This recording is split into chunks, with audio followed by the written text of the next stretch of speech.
오늘 유튜브 영상에서는 저는 사탄이 기독교인을 육체적으로 죽일 수 있다는 아주 특별한 생각을 하고 있습니다. 이것은 특히 최근에 전 세계에서 일어나고 있는 사건들의 질문에 대한 답이기도 합니다. 믿음의 조상시대에 있었던 놀라운 이야기를 짧은 시간 내에 여러분과 나누겠습니다. 먼저 욥기에 있는 내용을 들어보시기 바랍니다. 사단 곧 타락한 천사가 하나님의 보좌 앞에 와서 욥을 청구합니다. 사단의 공격은 세 가지 형태로 분류할 수 있습니다. 첫 번째 공격은 동물을 빼앗고 번개가 특정 동물을 쳐서 죽이는 형태로 발생했습니다. 두 번째는 폭풍이 발생하여 집이 무너져 욥의 자식 10명이 죽임을 당했습니다. 세 번째 공격은 욥의 생명을 공격하는 것이었습니다.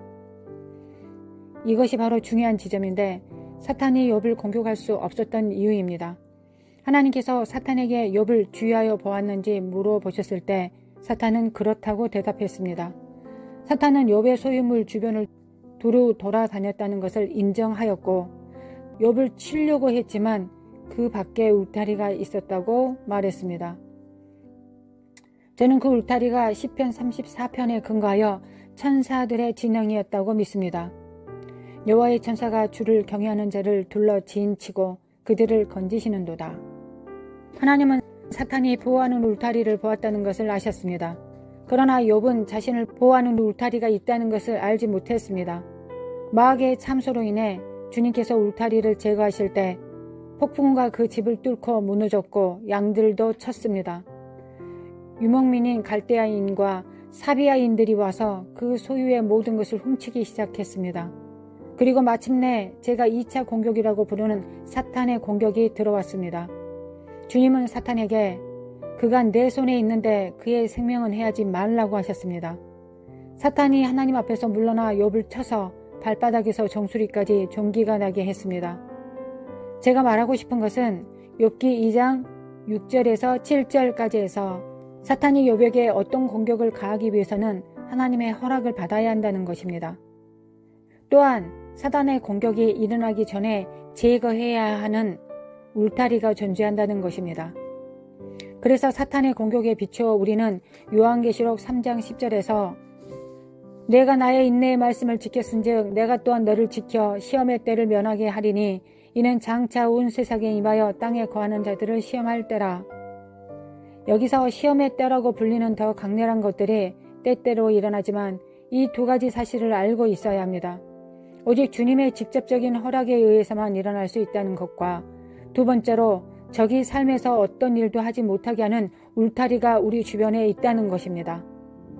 예수님의 삶에서조차 이것을 살펴볼 수 있습니다. 예수님께서 말씀하셨습니다.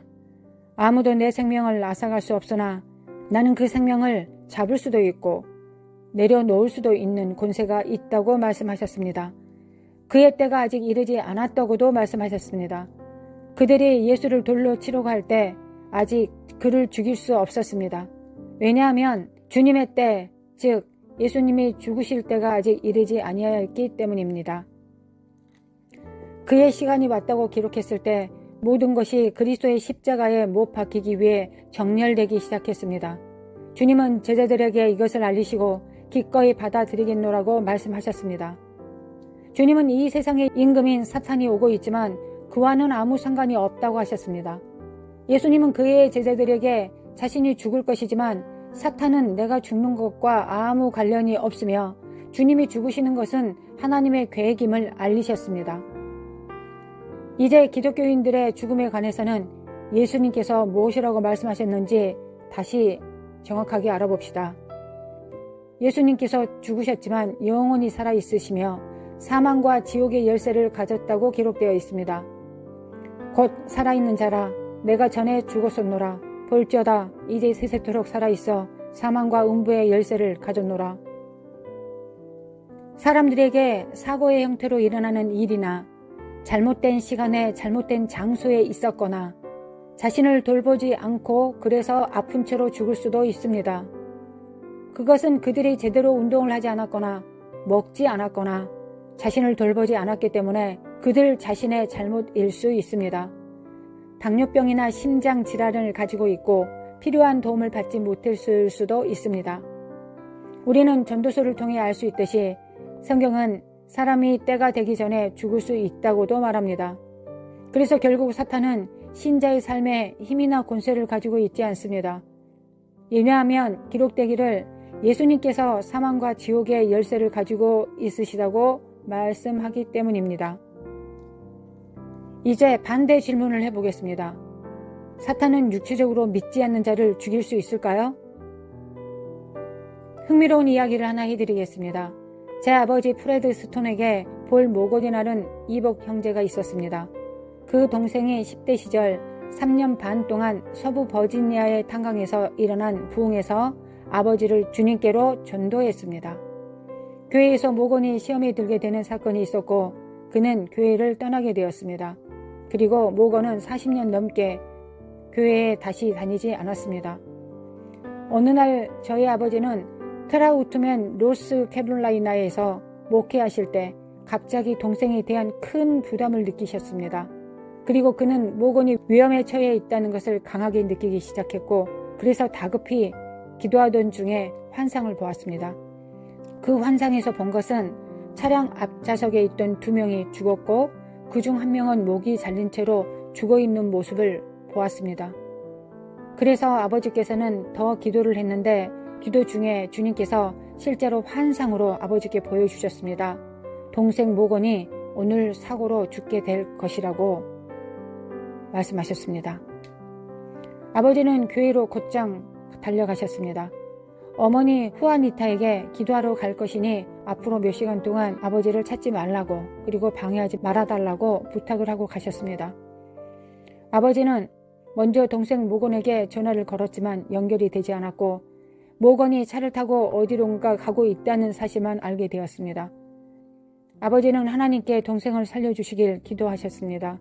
1시간 기도 후 모건의 생명을 구할 수 있는 유일한 해결책이 기도라는 것을 깨닫게 되었습니다. 아버지께서 기도하실 때 성령께서 하시는 말씀을 들었습니다.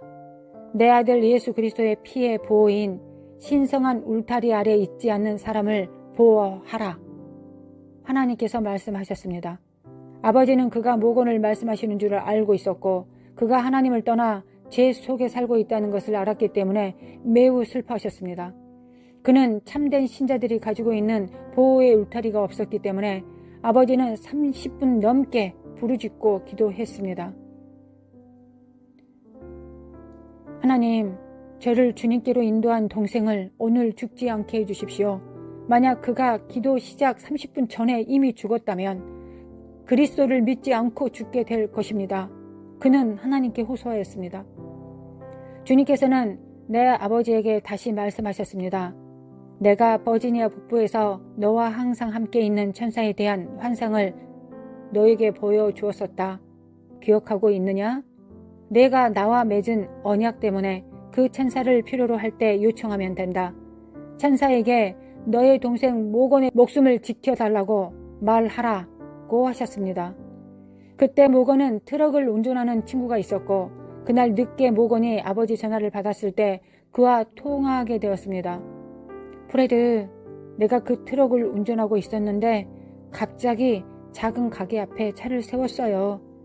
여기에서 콜라를 마시고 싶었고 내 친구가 들어가서 콜라를 샀어요. 그 친구는 나를 쳐다보면서 내가 지금 매우 일이 바쁜데 내가 이 콜라를 왜 샀지? 라고 물었어요. 모건의 친구 집 길 건너편에 사는 노 부부가 있었는데 그 나이든 부부는 차를 몰고 있었습니다. 그들이 콜라를 사려고 앞서가서 가게 앞에 차를 세웠을 때 5, 6분 정도 더 길을 내려갔습니다. 그때 석탄 트럭이 그 노 부부의 차를 정면으로 충돌하였습니다. 나이든 여자분은 실제로 사고 충격 때문에 목이 잘렸거나 부분적으로 잘려서 죽었습니다. 아버지가 기도하지 않았다면 환상에서 본 사람은 그 노 부부가 아니라 모건과 모건의 친구 트럭 운전사였을 것입니다. 모건이 말했습니다. 친구가 갑자기 멈춰서 콜라를 마시고 싶은 느낌이 들었고 목이 마르지도 않았는데 왜 멈췄는지 자기 스스로도 몰랐다고 했습니다. 주님이 그 사람에게 말씀하시는 것이었을 것입니다. 저는 모건의 친구가 잘 이해하지 못한 그 생각을 하나님의 감동이었음을 저는 믿습니다. 그 사건 이후 모건이 아버지에게 전화를 걸어 자신의 삶을 주님께 드리겠다고, 그리고 주님과의 관계를 다시 시작하겠다고 전화가 왔습니다. 왜냐하면 그 사건 이후 목숨이 얼마나 갑자기 사라질 수 있는지 깨달았기 때문이라고 모건이 설명했다고 합니다. 우리가 하나님의 자녀라면 죽음을 두려워해서는 안 됩니다. 그러나 만약 여러분들이 주님과 떨어지게 된다면 여러분들은 죽음을 두려워해야 합니다. 사탄은 기독교인을 육체적으로 죽일 수 있습니다. 그러나 제가 말씀드리고자 하는 포인트는 마귀가 어떻게 여러분들을 죽이려고 공격을 하든 그는 예수님께 허락을 받아야만 합니다.